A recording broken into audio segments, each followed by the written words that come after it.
Bang! Neeves Knives. I'm Jared. My lovely wife Kara is at work.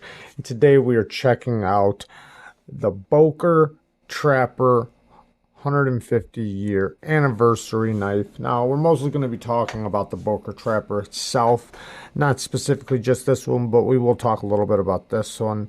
This one has some Damascus from an old steam engine. I believe that was from their old factory or something like that. And then this is some chestnut wood.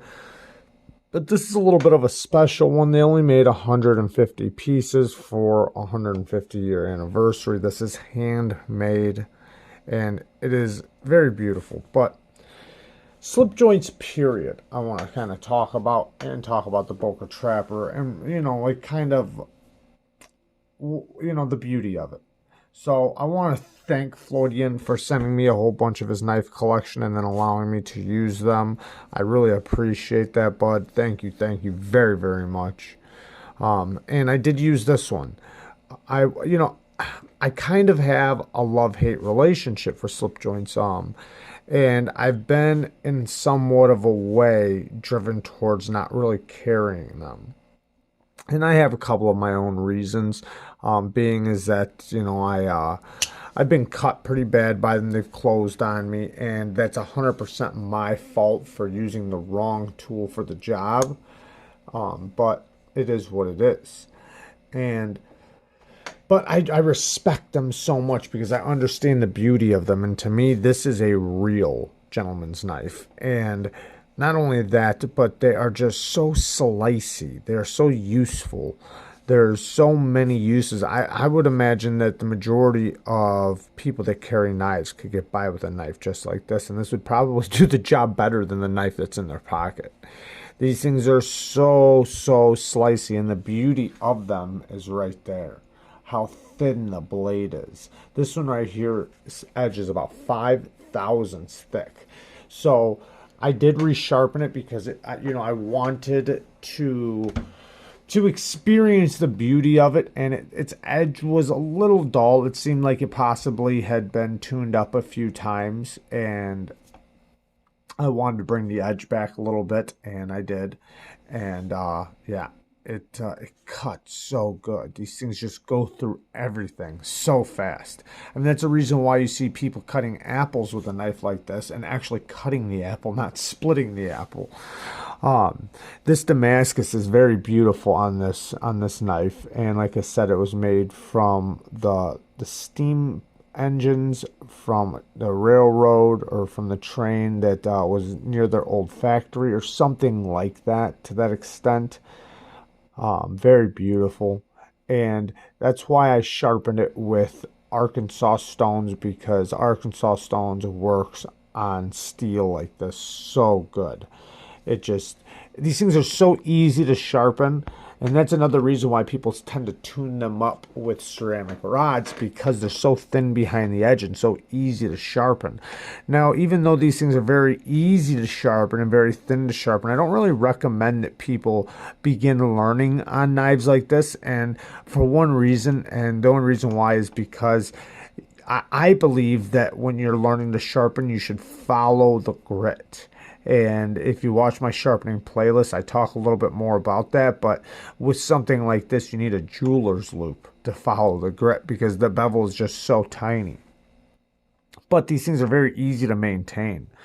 And you'll notice it has a little tiny bit of recurve right there. It was a lot worse when I before I sharpened it back just a little bit, and I don't know if that is how it came from the factory or if that is from hitting it on a ceramic rod.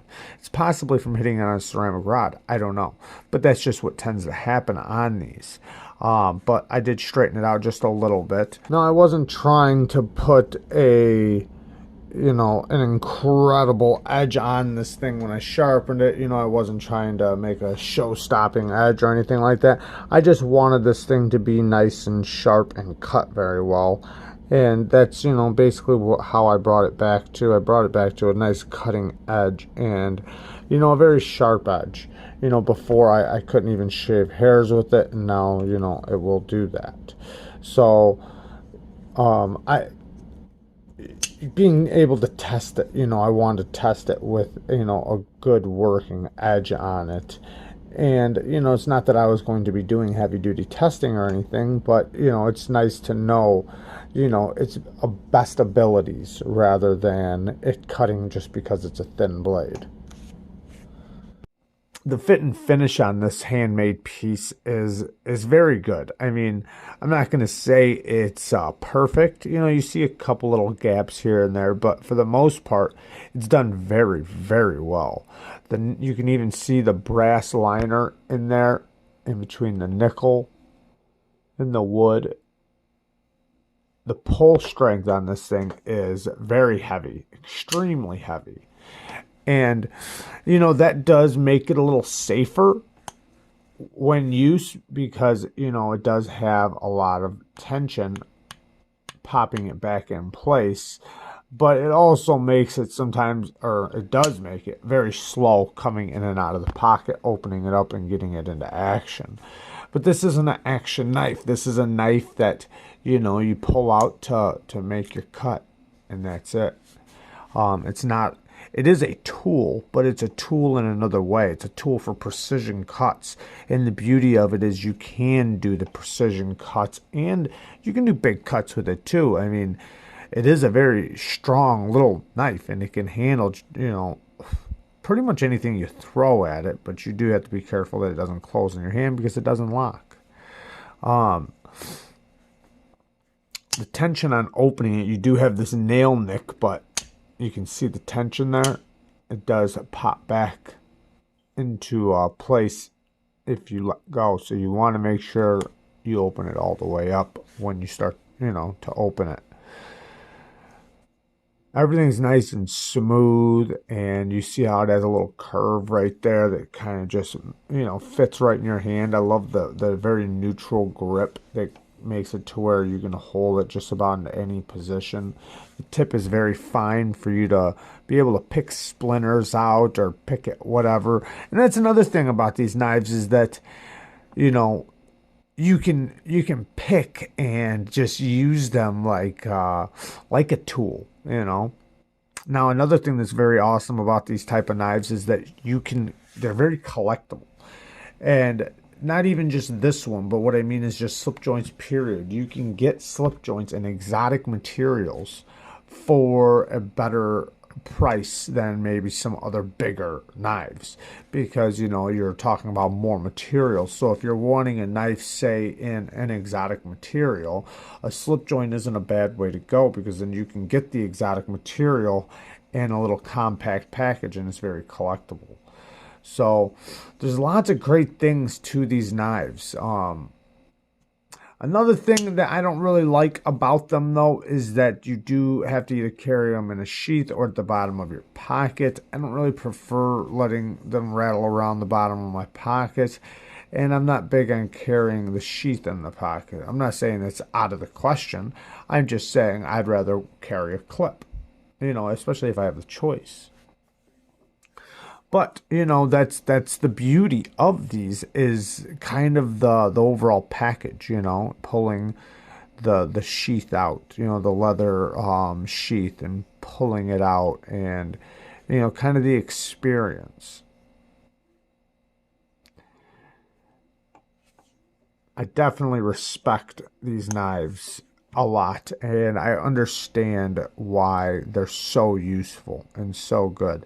These things will cut better than the majority of knives that people carry. And even though it's made out of, a simple steel, or the majority of them are made out of simple steels, they're very easy to keep up with. You can just drop them right back and you can keep these edges going for a long time. And then even when they're dull, they still cut better than a lot of knives out there. So even at this knife at its dullest point is still going to cut very, very well. The Boker Trapper being the 150th anniversary knife, I have a lot more respect for Boker after reading their story, and I encourage you to go read Boker's story or watch a video on it because they do have a very long history, and it's it's an incredible story. I'm not going to sit here and tell you about it because this video would be another 20 minutes, but I encourage you to go check it out. What an amazing little knife. And yeah, for all you guys that out there carry slip joints, I get it. You know, I completely get it. And all the people out there that collect them, I get that too. I completely understand it. And yeah, very awesome. Thanks, Florian, for letting me check this out. Thank you guys for watching. Peace.